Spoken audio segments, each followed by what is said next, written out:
नमस्कार साथियों, T for teacher के यूट्यूब चैनल पर आप सभी का हार्दिक स्वागत है। आज के इस वीडियो में हम शिक्षक भर्ती परीक्षा 2024 सामान्य हिंदी के 15 महत्वपूर्ण प्रश्नों को हल कर रहे हैं और यह इसका पार्ट नंबर 36 है। यदि आपने इसके बाकी भाग नहीं देखे हैं तो प्लेलिस्ट में जाकर या फिर वीडियो के डिस्क्रिप्शन में इसकी लिंक है, वहां जाकर आप इसके बाकी भागों को देखकर सामान्य हिंदी की बहुत ही बढ़िया और शानदार तैयारी कर सकते हैं। तो चलिए आज के इस वीडियो को शुरू करते हैं। वीडियो शुरू करने से पहले आपसे रिक्वेस्ट है, वीडियो को पूरा देखिए। वीडियो पसंद आए तो लाइक कर दीजिए, शेयर कर दीजिए अपने सारे दोस्तों को, और अभी तक चैनल पर नए हो तो चैनल को सब्सक्राइब कर लीजिए। और आपको यह वीडियो कैसा लगा ये कमेंट के माध्यम से आप बता सकते हैं। चलिए आज के पहले प्रश्न की ओर बढ़ते हैं।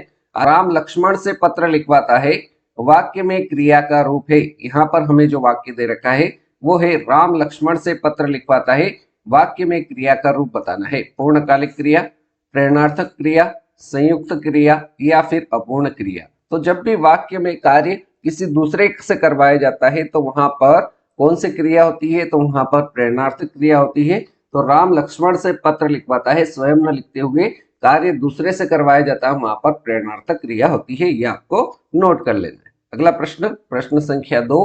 प्रश्न क्रमांक 2 है, दीदार शब्द किस भाषा का शब्द है? यहाँ पर हमें पूछा है दीदार शब्द किस भाषा का शब्द है? अरबी भाषा का है, हिंदी भाषा का, सी है तुर्की का, डी है फारसी का।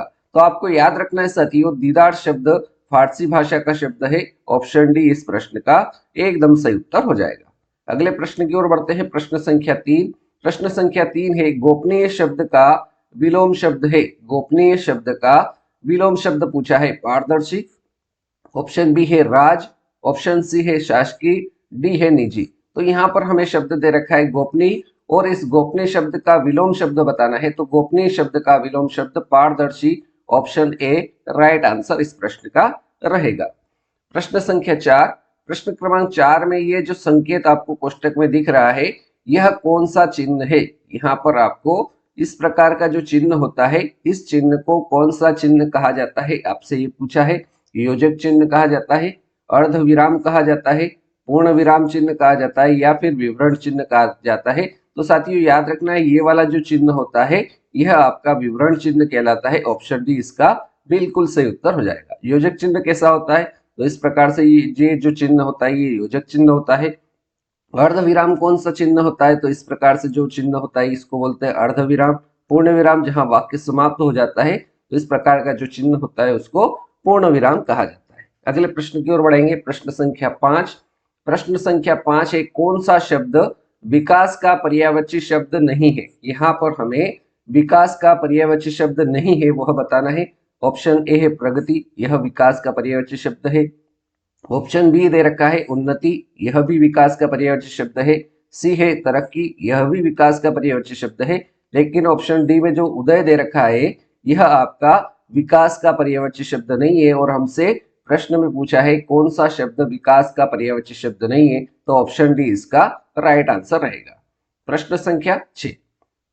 प्रश्न क्रमांक 6 है, निवारण शब्द में प्रयुक्त उपसर्ग है। निवारण शब्द में आपको उपसर्ग बताना है, और उपसर्ग कहाँ लगते हैं? शब्द के जो आगे लगते हैं उनको उपसर्ग बोला जाता है। तो यहाँ पर निवारण शब्द हमें दे रखा है और उसमें उपसर्ग बताना है। तो इसमें उपसर्ग क्या हो जाएगा साथियों? निवारण शब्द में उपसर्ग नी हो जाएगा। ऑप्शन ए इसका एकदम सही उत्तर रहेगा। अगला प्रश्न, प्रश्न संख्या 7। प्रश्न क्रमांक 7 है, तथैव शब्द का सही संधि विच्छेद है। तथैव शब्द का आपको संधि विच्छेद बताना है। तथा धन एव, तथा धन एव, तथा धन व, तथा धन एव। तथैव शब्द का सही संधि विच्छेद क्या होगा साथियों? तो तथैव शब्द का सही संधि विच्छेद तथा धन एव, ऑप्शन बी इसका राइट आंसर रहेगा। आगे बढ़ते हैं प्रश्न संख्या 8 की ओर। प्रश्न क्रमांक 8 दे रखा है, शीघ्र प्रसन्न होने वाले को क्या कहते हैं? जो शीघ्र प्रसन्न हो जाते हैं उनको क्या कहा जाता है? परितोष, संतोष, आशुतोष या फिर अनुतोष। तो याद रखना है साथियों, शीघ्र प्रसन्न होने वाले को आशुतोष कहा जाता है। सी ऑप्शन आपका राइट आंसर हो जाएगा। प्रश्न संख्या 9। प्रश्न क्रमांक 9 है, वर्तनी की दृष्टि से कौन सा शब्द सही है? यहाँ पर आपको वर्तनी की दृष्टि से शुद्ध शब्द बताना है, कौन सा है? तो 4 ऑप्शन आपको दिख रहे हैं, इनमें से शुद्ध शब्द वर्तनी की दृष्टि से कौन सा हो जाएगा? तो यहाँ पर ऑप्शन बी जो ज्योत्सना है यह वर्तनी की दृष्टि से शुद्ध शब्द है। बाकी तीनों विकल्प वर्तनी की दृष्टि से अशुद्ध है। तो ऑप्शन बी हमारे प्रश्न संख्या 9 का करेक्ट आंसर ऑप्शन बी सही जवाब हो जाएगा।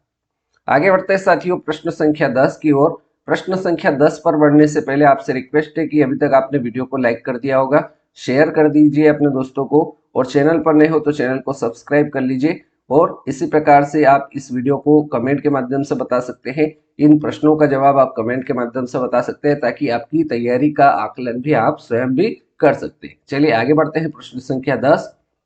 प्रश्न क्रमांक 10 है, काम का नाम बताने वाले शब्द को क्या कहते हैं। हमें यहाँ पर पूछा है काम का नाम बताने वाले शब्द को क्या कहते हैं। संज्ञा कहते हैं, सर्वनाम, क्रिया या फिर क्रिया विशेषण। तो याद रखना है साथियों, काम का नाम बताने वाले शब्द को क्या कहा जाता है, तो क्रिया कहा जाता है। ऑप्शन सी इसका करेक्ट आंसर रहेगा। प्रश्न संख्या 11। प्रश्न क्रमांक 11 है, धर्म अधर्म। धर्म अधर्म शब्द में कौन सा समास है। धर्म अधर्म इन शब्द में कौन सा समास है। तो याद रखना है दोनों शब्द जहां, दोनों पद जहां प्रदान होते हैं वहां पर आपका कौन सा समास होता है। तो याद रखना है धर्म अधर्म दोनों पद प्रधान है, इसलिए यहाँ पर जो समास होगा वो आपका द्वंद्व समास हो जाएगा। ऑप्शन ए इसका सही जवाब हो जाएगा। प्रश्न संख्या 12। प्रश्न क्रमांक 12 दे रखा है, नाक का बाल होना। नाक का बाल होना इस मुहावरे का अर्थ है। नाक का बाल होना इस मुहावरे का अर्थ पूछा है। मुलायम होना, यह इसका अर्थ नहीं है। सर्दी होना, तो यह भी इस मुहावरे का अर्थ नहीं होगा। कठोर होना, यह भी इसका अर्थ नहीं होगा। नाक का बाल होना इसका अर्थ होगा बहुत प्रिय होना। ऑप्शन डी इसका करेक्ट आंसर रहेगा। आगे बढ़ते हैं साथियों प्रश्न संख्या 13। प्रश्न क्रमांक 13 है, आशा दीवार। आशा दीवार किस कवि की रचना है। यहाँ पर आपको पूछा है आशा दीवार किस कवि की रचना है। गुरु नानक की। बी ऑप्शन है रसखान, सी है रामधारी सिंह दिनकर, डी है कुंवर नारायण।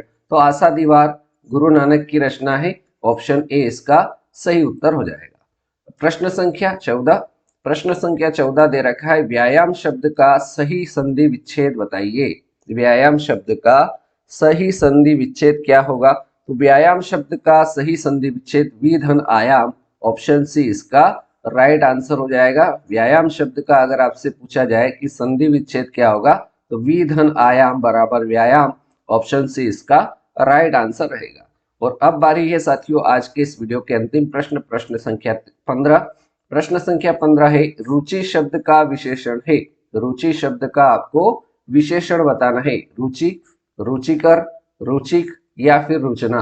तो रुचि शब्द का विशेषण शब्द क्या हो जाएगा, तो यह हो जाएगा रुचिकर। ऑप्शन बी इसका बिल्कुल सही जवाब हो जाएगा।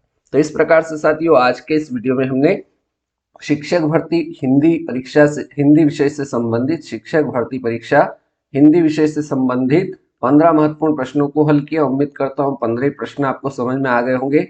अगर वीडियो अच्छा लगा हो तो वीडियो को लाइक कर दीजिए, शेयर कर दीजिए। आपने वीडियो को पूरा देखा उसके लिए बहुत बहुत धन्यवाद। अगले वीडियो में मिलते हैं ऐसे ही नए प्रश्नों के साथ। तब तक के लिए जय हिंद, जय भारत, वंदे मातरम।